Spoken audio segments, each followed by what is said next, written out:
Peace is purpose. But there's so much more to it than that. I wish it was that simple. I've been praying to God for peace for so many years I can't even explain. And I finally understand what he's been trying to tell me. It's like an awakening. It's like watching the sun rise above the trees.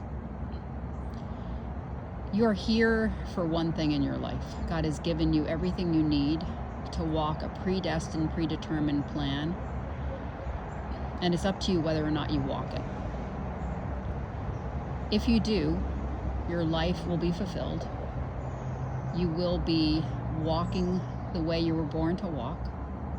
And you will be fulfilling a destiny that is yours to fulfill, that only you can fulfill. It's a unique plan just for you. And in that plan lives your peace. I'm going to explain that in a minute. But first, you have to understand that you're here for a specific purpose. Because without it, you will never have peace. You also have to understand that your purpose is to be used in service with love.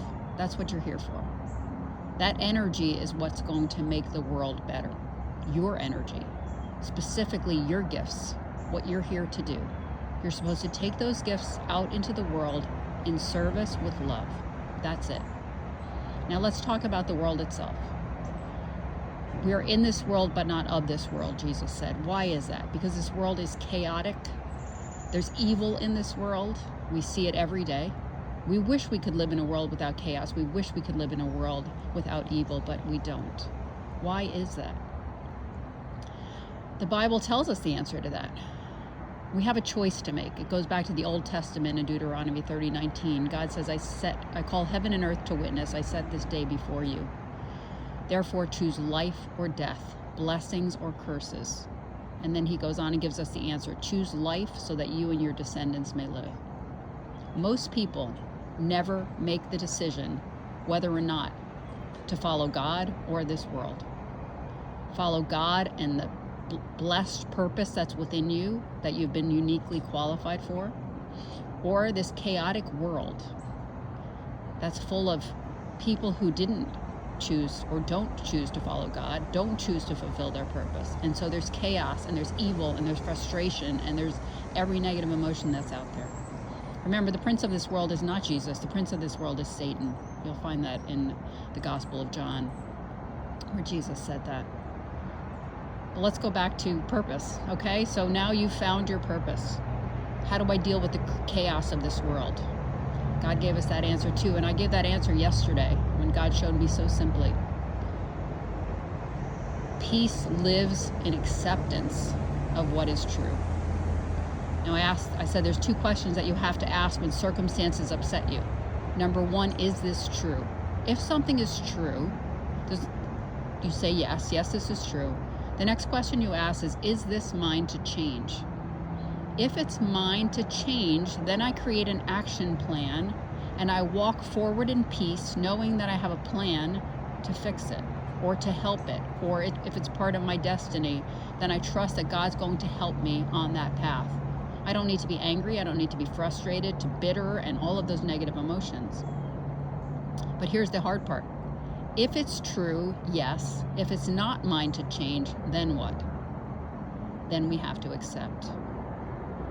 We have to accept that God's got it. We have to accept that there's peace.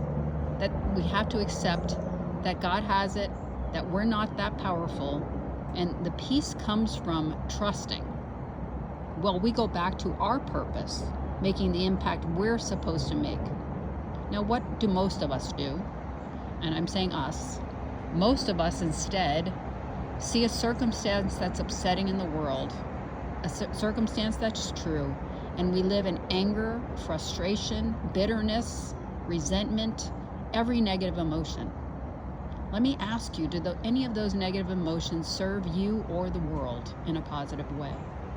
No, they don't. Anger is never going to do anything good in this world. Someone asked me that one time. Don't people do things out of anger? No, it's when anger turns to love that we can take a positive action.